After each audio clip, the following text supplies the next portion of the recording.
I'm perfectly confident. Yeah, thank you.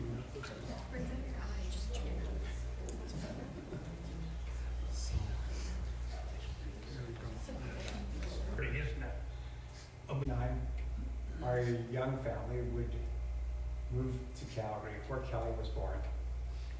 And our mom saw all of her children grow and find love.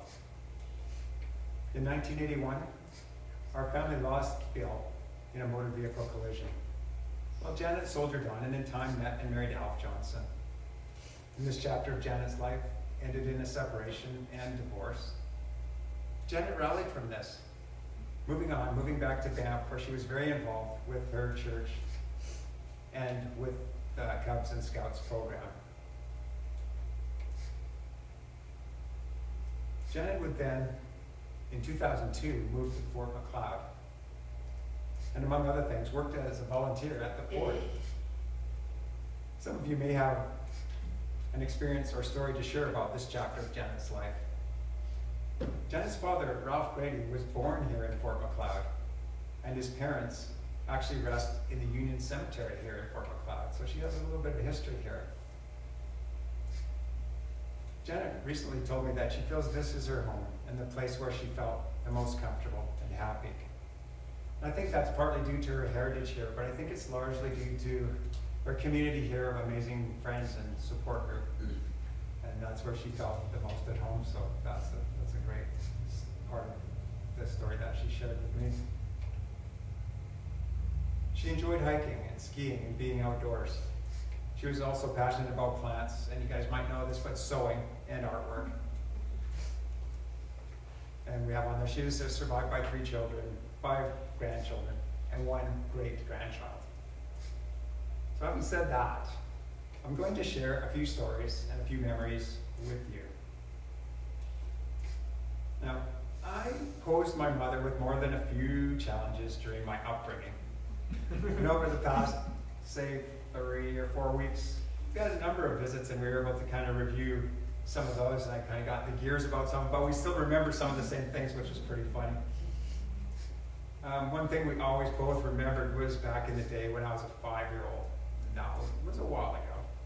But let's just say I had a little fascination with matches. Okay, they're pretty cool. I did get some warnings that lighting matches was a dangerous thing and not to do it. And I was instructed about how you could start a big fire doing that, which is what any good mom would teach their child.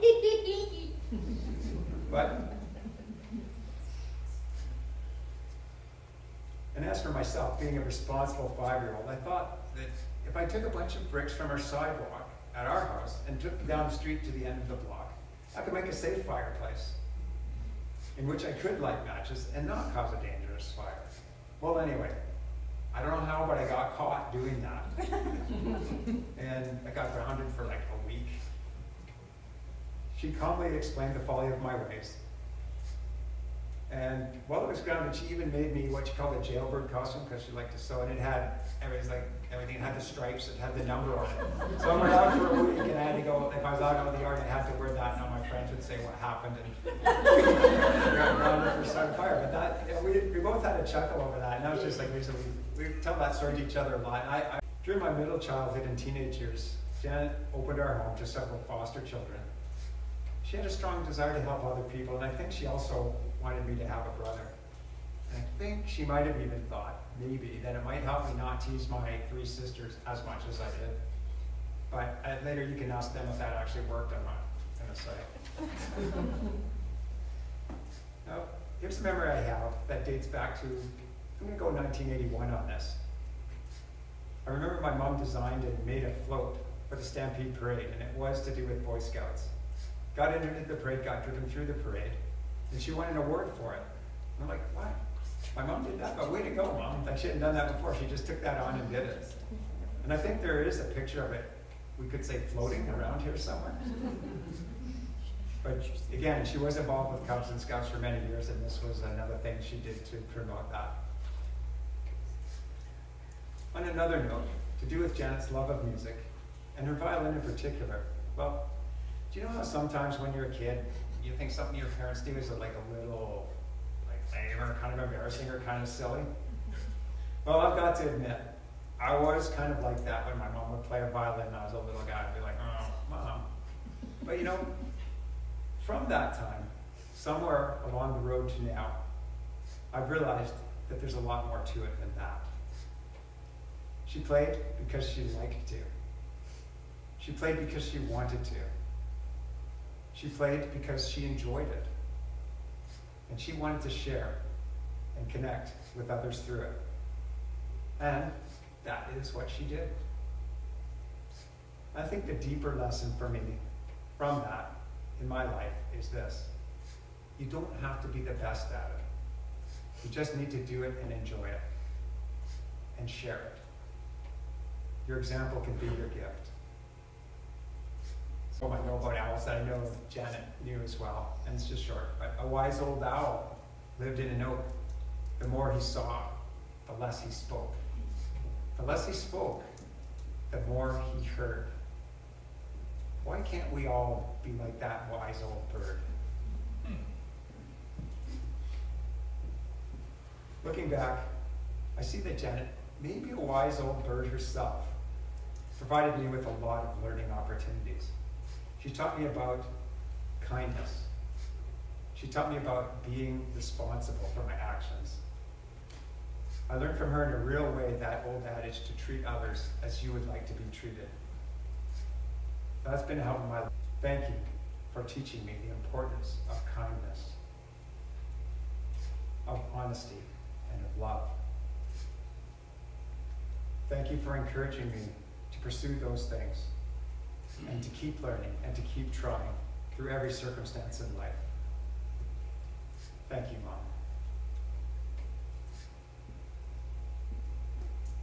I'd like to welcome you all to share some memories, share some experiences involving Janet, or some things you've learned during your time with Janet. Again, we can use this time to add to each other's memories of Janet as we celebrate her life together here today. Let's open up the floor for this and maybe take a quiet moment right now to think, and then invite you to maybe come on up and take turns sharing and adding to our memories of Janet here today.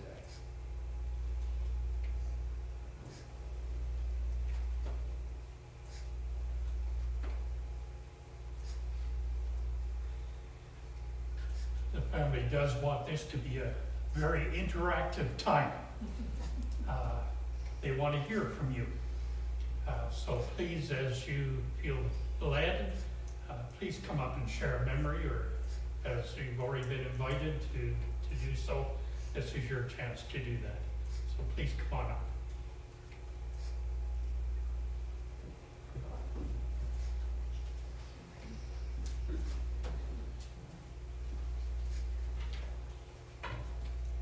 My name is Rena Bryant. I'm a friend of Janet's, and I enjoyed doing many things with her. I was in Scouts with her for a few years, and I was in Cubs with her for a few years. And for a few years we were visiting teachers together. And I always enjoyed her conversations, and I enjoyed her knowing so much about colors. She'd say, Rena, that really looks good on you. You should wear that all the time. And sometime I'd take some of my stuff and show it to her. And what do you think would go with this, Janet? And so she'd tell me. and I really appreciated her. I have this, I think it's a red top, so I brought it to Janet because I wanted to match it with something. She said, no, it's got oranges in it. And I just couldn't believe it because it still looks red to me. But I really appreciate her and I love her, and thank you for this opportunity.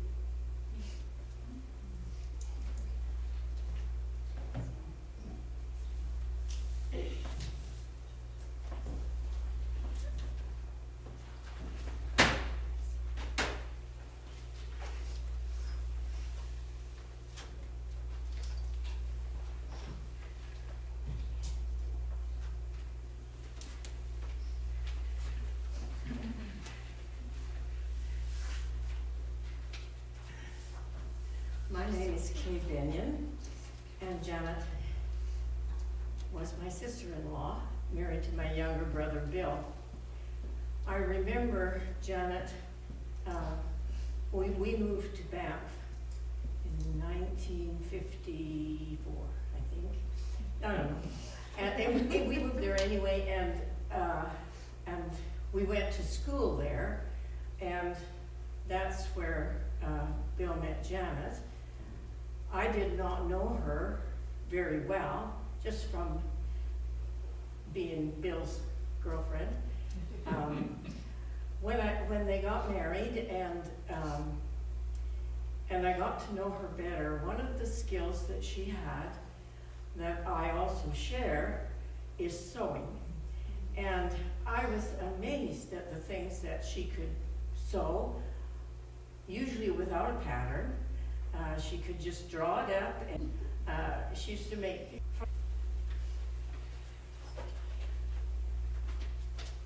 And then she was my Aunt Janet. I don't know, lived in Banff, and she was a nurse there.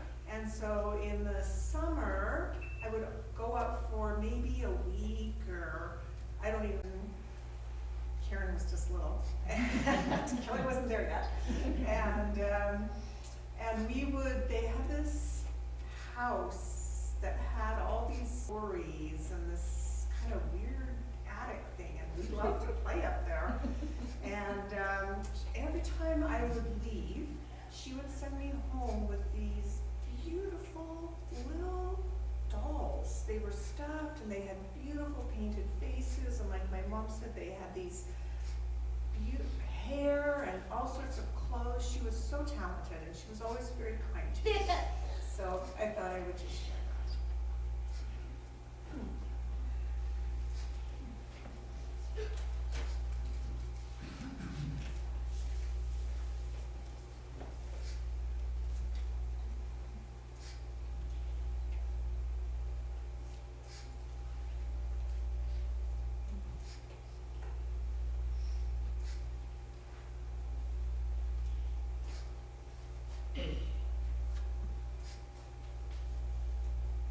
My name is Opal Court. Janet and I were friends for 8 really wonderful, tempestuous years. And I think the thing that I learned most from Janet was creative warfare. She and I could butt heads like nobody I ever knew. And when the first one regained consciousness after we would have a battle, they would help the other one up, and we would hug and go on and have a good time. We shared many things in common that we loved. Most notable, I think, was our love of wildflowers. And we would go out to Glacier each spring. She would pick me up and we would go out in her car to Glacier. We'd pack lunch to take a mule train to haul up the mountain. But we would enjoy taking pictures of the wildflowers. I think the 2 words that describe Janet most to me in my memory would be colorful and unconventional. I asked my son for a definition of eccentric because he likes to make up definitions. I wrote it down because I was afraid I wouldn't remember it, but I think this really describes Janet. Eccentric is someone who defies the limits just enough not to be put in jail. That really does describe Janet. I enjoyed the time that I had with her very, very much. I enjoyed the sometimes I won't say skewered, but different approach she would take to ordinary activities. She made life interesting. She was never dull. She was a wonderful, fun, exciting person to be around, and I really enjoyed my time with her. And I have to admit, while you're all here to listen, that I have in my possession Janet's smallest owl. I was going to bring it down, but I forgot, so if any of the family wants it, you have to come to Diamond Valley to collect.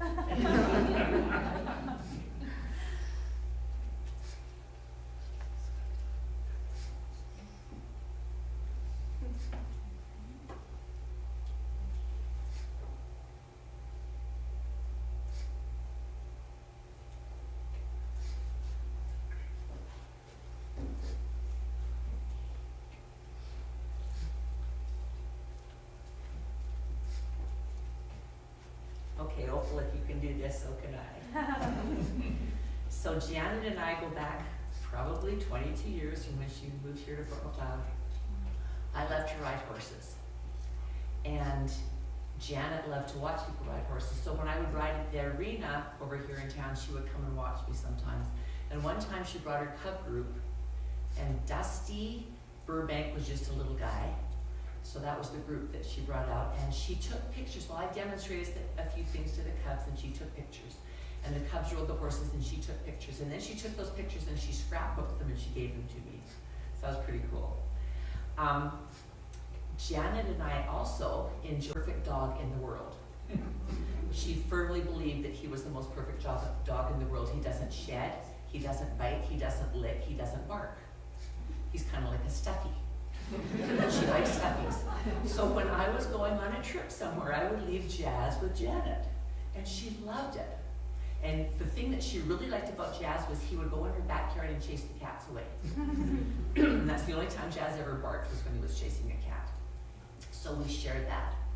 And the last thing that I shared with Janet, and her family doesn't know this, but maybe she said something, I'm not sure. Janet and I both love green grapes. And a few times I would take green grapes over to the lodge for her. Well, about 3 weeks ago, I was in town, maybe it was a month ago, and I had 2 appointments and there was a couple of hours in between, and I thought, well, I'm gonna go see Janet and I'm gonna take her some green grapes. So I went to the family food store, and they have really nice, green grapes have to be nice and firm. If you push on them, they can't squish. So these ones were the nice ones that didn't squish.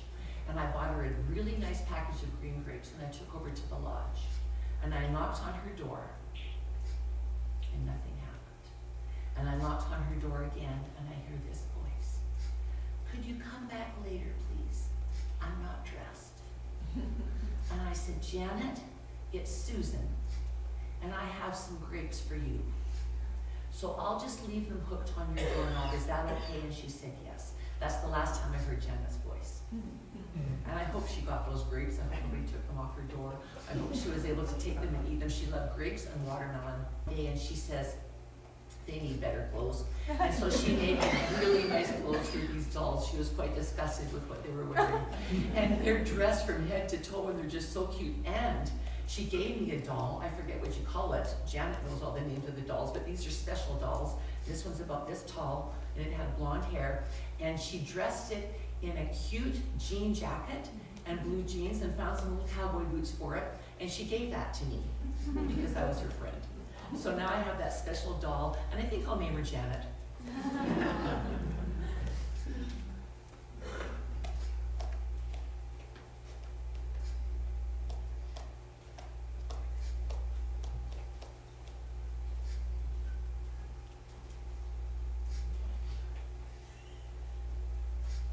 Good afternoon.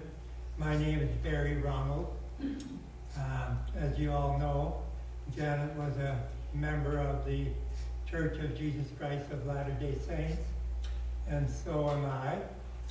And because I'm a member of the church, by assignment, I became Janet Archer's home teacher. Now, I'm glad I found out that Janet moved here in 2002.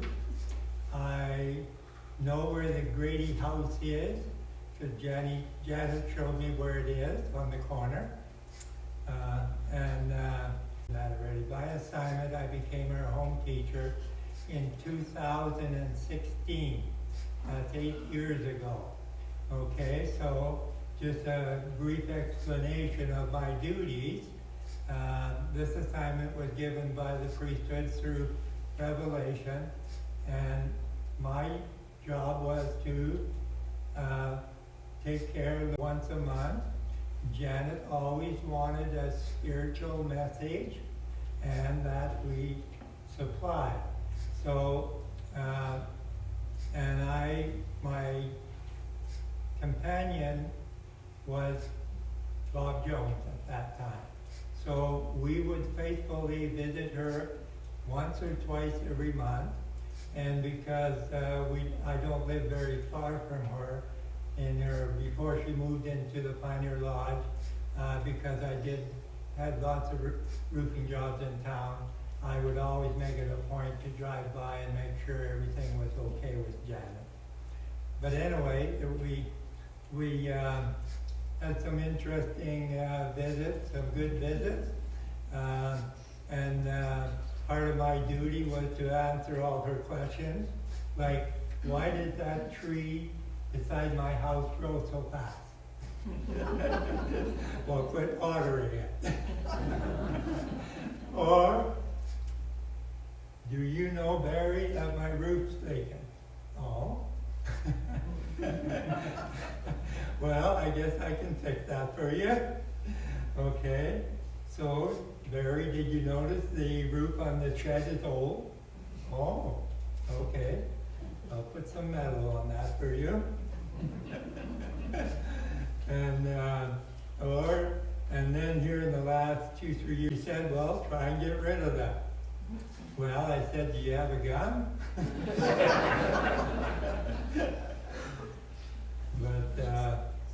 But anyway, I tried different things, but they would move out. I don't know why they would move out, but they would come back. I tried to block off their holes with cement blocks, and a week later I'd come back and they dug underneath those blocks, and so they really loved her shed. So, but anyway, I was glad it was a privilege to help her. Was outside the day she fell.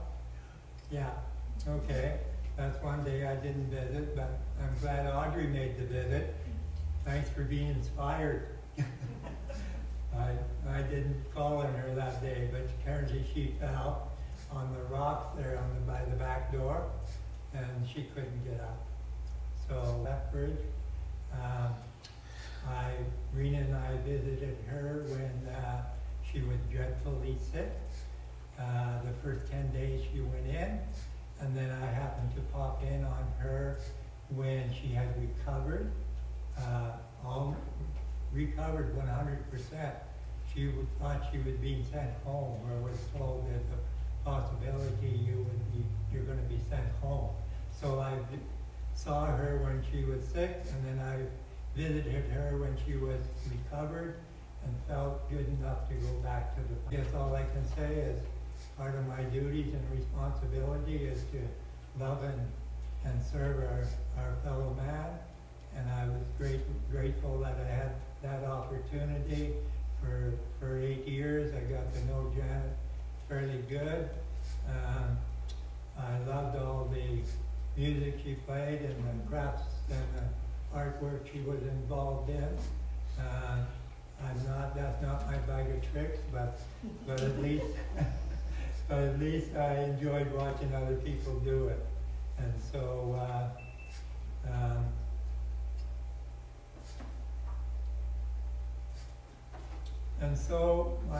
then in 2013, my youngest son married Katie Benya. So in reality, I guess through marriage, we became part of the family. So if you look back 8 years earlier, the Lord was inspired to have that assignment made for me to get involved with her, look after her, love her, and help her. And I leave these thoughts with you in the name of Jesus Christ. Amen.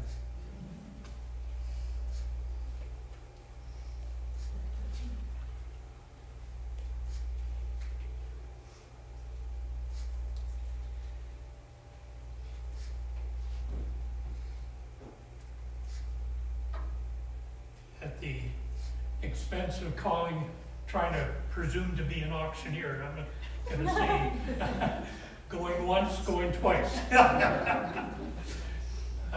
If you would love to share, I know the family would love to hear what you have to share with them. I know you will have an opportunity later on as we close the service to be able to gather and to be able to be maybe a little bit more one-on-one with the family. But certainly you can take the opportunity now as well. So we're going to give you one last chance to be able to come up and share. Certainly welcome you to do that.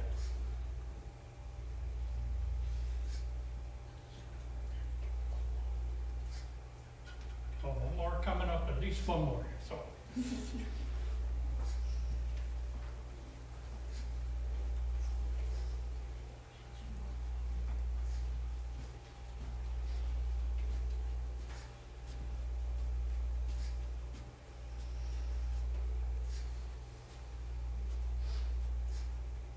My name is Vic Burton, and we kind of adopted her into our family, and she spent some Christmases with us. And she's a very spirited woman and very courageous.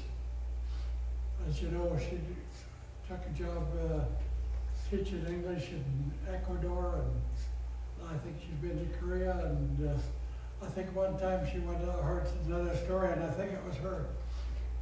Went up north somewhere, and the bus dropped her off downtown north, they shouldn't have, and she had to find her way from there, and this was way up far in the north. But anyhow, she spent some time in Banff, and she said that they used to have sleigh rides there, and she said, well, I would like to drive a team of horses, and I had some standardbreds at that time, but I didn't have a sleigh.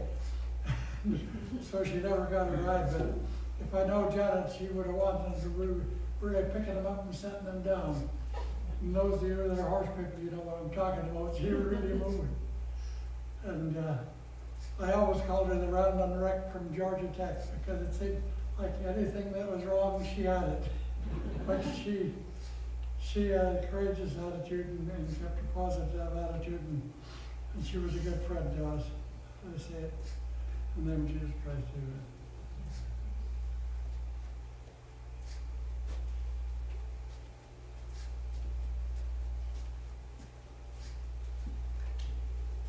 Anybody else? As I shared earlier, the family does want this to be very interactive. We have a couple of songs that we'll be singing during the remainder of the time together here that they would like you to, it'll be on recording here, but you're welcome to sing along with it. The words of the first one are the insert that you had with the bulletin, teach me to walk in the light. And I think we've got that coordinated here somewhere.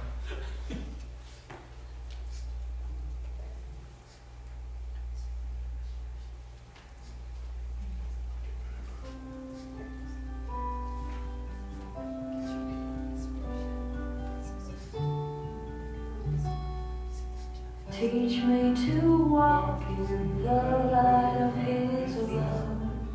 Teach me to praise my Father above.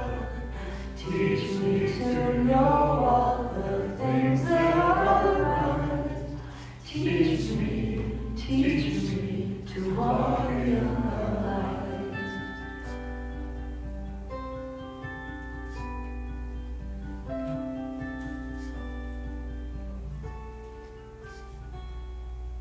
Come, little child, and together we'll learn.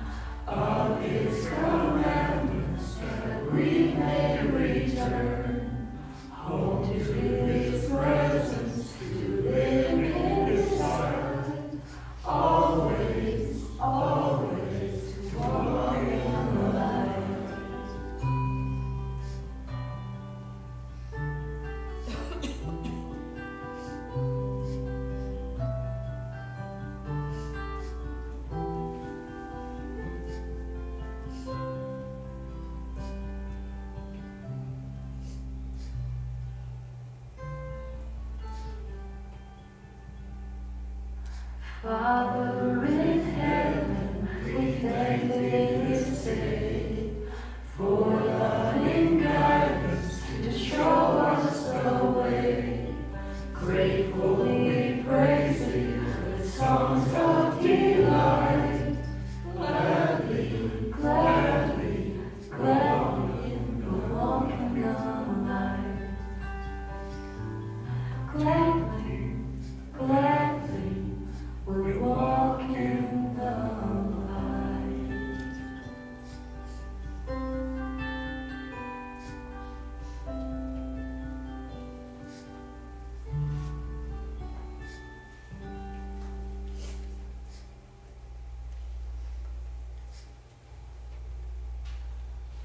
This time, I'm gonna invite Karen to come up and share a few words.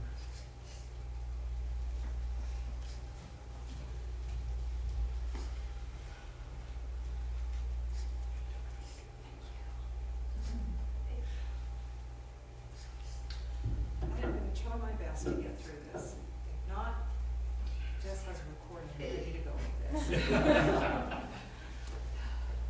Thank you everyone for coming, and thank you for singing along. That's one of my favorite songs as a primary kid, and my mom loved it too. She had a little shirt that had "Walk in the Light," and she had little children that she drew on the t-shirt. It was really sweet. So Mom led an interesting life and had many adventures. She traveled far and wide and lived in more than a few places during her life. Her childhood was spent in Edmonton as a teenager, and a young adult she lived in Banff. She made a home in Calgary for many years and then moved back to Banff for a time. And in 2002, as lots of people have said, stole my thunder. Mom moved one last time to Fort McLeod. Fort McLeod, Mom? Really? But it was here she found a connection to her ancestors. Her grandfather, Alfred Brady, was mayor here for a time.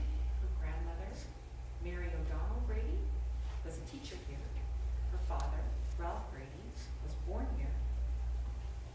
There's even a Brady Street here, and I've seen it, taken a picture of it. It's fabulous. It was here she found open spaces. She loved to ride her little three-wheeler tool around town with her beloved pup, Freddie. They'd go downtown, they'd adventure down by the river, they would ride out by the airport, and down by the grain elevator. It was here, and on one of those bike rides, she actually discovered Brady Street. It was here she found open hearts. She made many friends here. Rena and Audrey, Opal, Maddie, Susan, Lorraine, Sharon, Harvey, Oscar, George, and many other faces who I recall, but not your names, I'm sorry. She loved you all and spoke of you often with great fondness. It was here she recovered from knee replacement surgery and open heart surgery. It was here she found strength and courage to forge ahead, facing every challenge that her fragile health presented. It was here she found care and companionship at Pioneer Lodge, and at Pioneer Lodge, she found Jeopardy. I wasn't to call or schedule appointments or visit on Thursday afternoons so that Mom could go down to the activity room and play Jeopardy with her friends. It was here her faith was strengthened. She enjoyed attending church and being part of the LDS congregation. You've all been so kind and so compassionate. You embraced her in your community and were a great blessing in her life. It was here in Fort McLeod she found respite from sorrow and loss. It was here that broken hearts were mended and relationships renewed. It was here I found my mother again. We shared a love for scrapbooking and paper crafts, thanks to Leslie. We never could decide if my favorite cardstock was purple or blue. We had legendary weekends of dusk till dawn and beyond crop fests. We snacked on M&Ms and watermelon. We giggled and laughed and cropped our photos, glued down our pretty paper. We told each other we were preserving our memories, but really, we were making them. We had fantastic road trips. I remember as a child singing song after song in the car as we drove to Grandpa and Grandma's house in Banff or up to Penticton for vacation. You know the ones. Oh my darling, oh my darling, oh my darling Clementine. And this land is your land, this land is my land. And who could forget? On top of spaghetti, covered with cheese. I'm not sure I can remember the real lyrics to that song. Something about smoky and wonder. I don't know, spaghetti sounds better to me. Mom and I sang them all on our adventures. My favorite is The Happy Wanderer. I love to go wandering along the mountain track, and as I go, I love to sing my knapsack on my back. And wander we did, but we didn't actually have a knapsack on our back. We had a picnic in the back of the car. As we drove, my mom would ask, I wonder where that road goes. And I would reply, I don't know, let's find out. We ventured over Gladstone Valley Road, finding glacier lilies, shooting stars. We watched a beaver swim across Butcher Lake with a huge branch in his mouth for his dam. We stopped by creeks and collected pretty stones. We paused at viewpoints and looked down over nature's beauty spreading out all around us. We turned on Spring Point Road and followed it past the Buffalo Jump, up over the hills, all the way to Highway 22, back down to Lombard Falls, and back to Fort McLeod. It was an epic journey. On the back roads, we found ponds and canola fields, windmills and hay bales, old homesteads and newborn lambs. We stopped for wildflowers and colorful leaves. We took lots of pictures and made more memories. Our adventures were not limited to the highways and byways of southern Alberta. There were also shopping trips to Lethbridge. Marshall's Fabric was a favorite. Marshall's Fabric store. Do you know it's possible to spend an hour and a half touring up and down the lines, the aisles, and still smile, things that just made us smile. On rare occasions, we didn't buy anything at all. We just enjoyed each other's company and made more memories. We started a new tradition here in Fort McLeod, Santa Claus Parade. We went every year except one. One year it was 10 degrees and sunny, and Erica was with us on that particular parade. Sometimes it was -20. We always went downtown early to find the perfect spot and watch the festivities and take photographs. We always stayed right till the very end to watch Santa pass.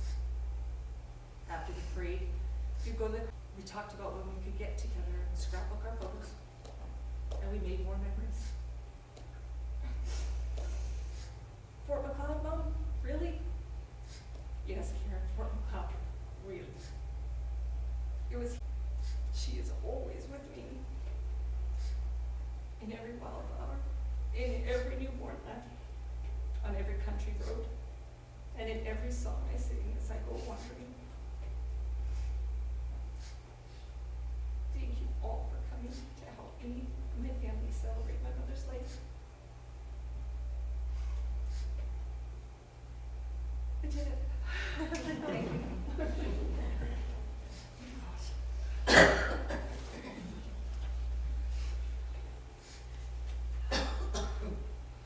We have another song to join in singing together, and if you look on the back of your memorial card, there are the words to the song, and like I say, you're welcome to sing along as we play it.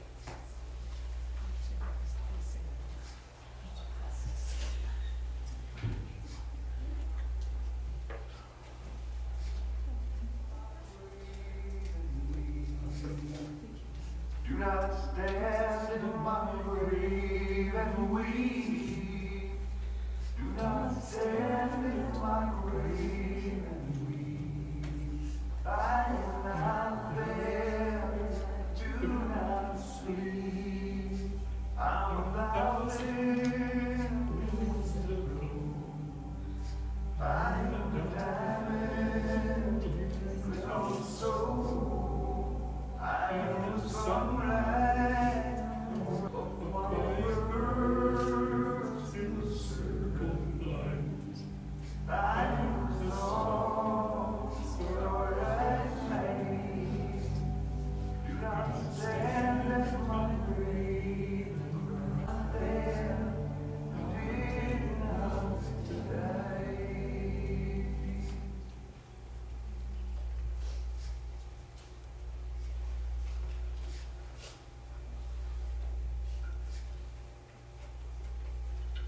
when I was talking to Karen about our time together this afternoon and offered to share a bit of it emotional, and I said I would keep it under an hour, but she convinced me to shorten it down a little bit.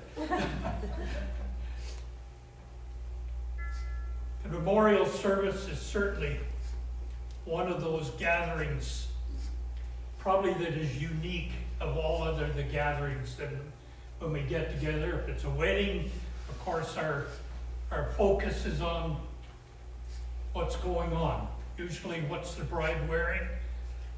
I want to see that first kiss and what's to eat. The memorial service is one that tugs at our heartstrings because it throws so many emotional reactions at us that sometimes it is almost overwhelming, isn't it? The loss of a loved one is a separation. Part of life is saying goodbye to one that we love, one that has had a great influence on us. Simultaneously, those emotions kind of struggle within us, almost like a war taking place. On the one hand, we have those would've, should've, couldn't moments. Times of regret, maybe even anger. Times that we wish we could change. Those are memories, yes, and they are all part of our life experiences, the journey that we have through life with each other. Memorial service sometimes bring those out. And we do need to deal with them. We do need to recognize them for what they are. On the other hand, we reminisce about the good times, the high times, the times where we laughed, we cried together, we just enjoyed and say, well, I wish we could just live in that moment. Those were all part of it. And some of you may be here today asking questions. Much like we were talking about earlier on, some of the questions that, why is my roof leaking or whatever. I'm not here this afternoon to give any glib answers, because whatever that glib answer would be, it would never be able to answer it properly. We have lost a loved one.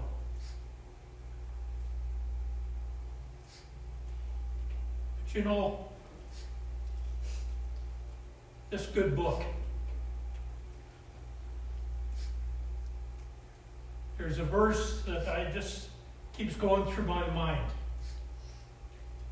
A very familiar verse from the 23rd Psalm. It talks about going through the valley of the shadow of death and not fearing evil, because we've been given some tools, some gifts to equip us with that grief and that fear, to be able to come up with some answers. Some of those tools, and there's many of them, but just like to focus on 3 this afternoon. One of the tools I think that we are given is community. And that includes family. It includes our social structure that we're involved in, whether it's a church or a community group or even just the fellowship that she found at the lodge, or that we have, each one of us. The community is so important. We are made very much to be social beings, aren't we? And as such, we interact.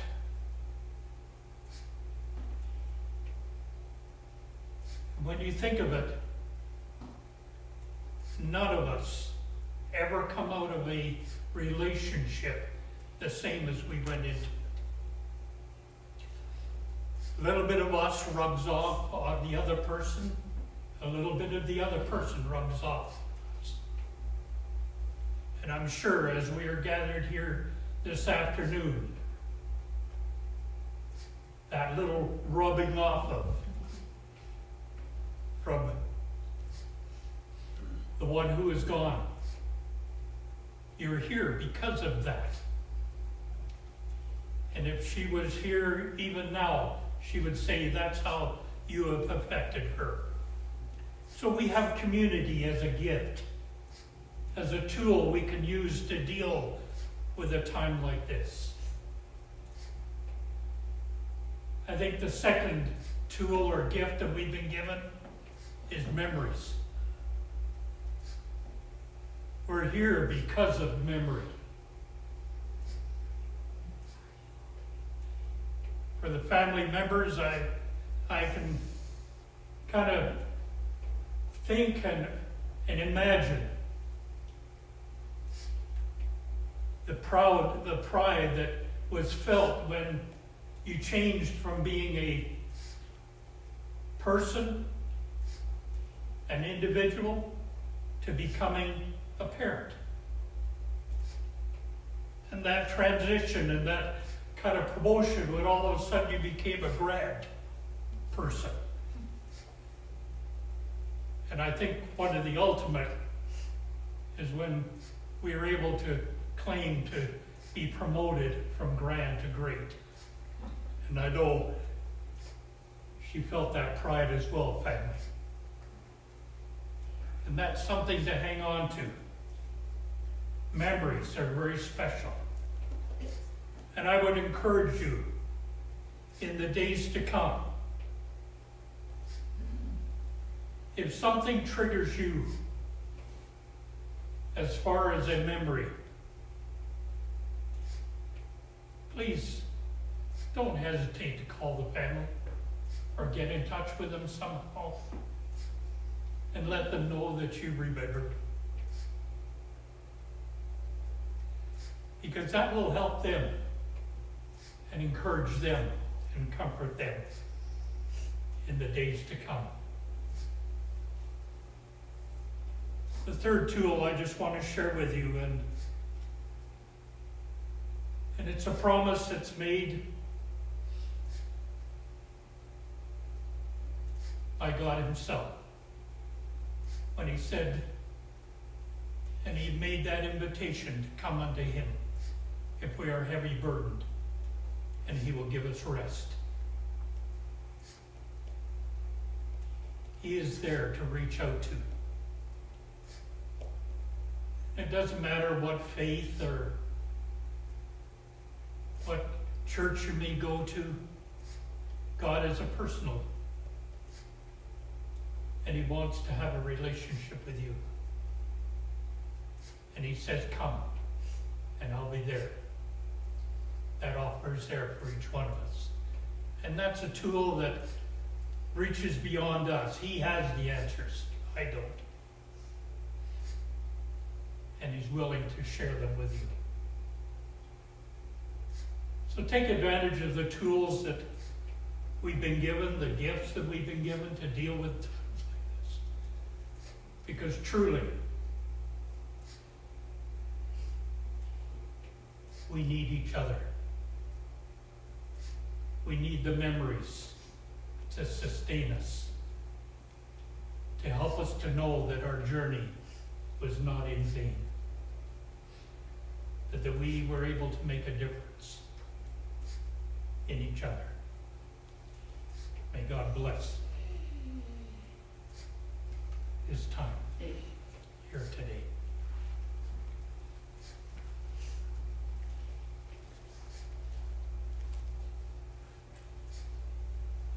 Very shortly, we'll be finishing off our service, our time together. I don't want to call it service, it's a gathering.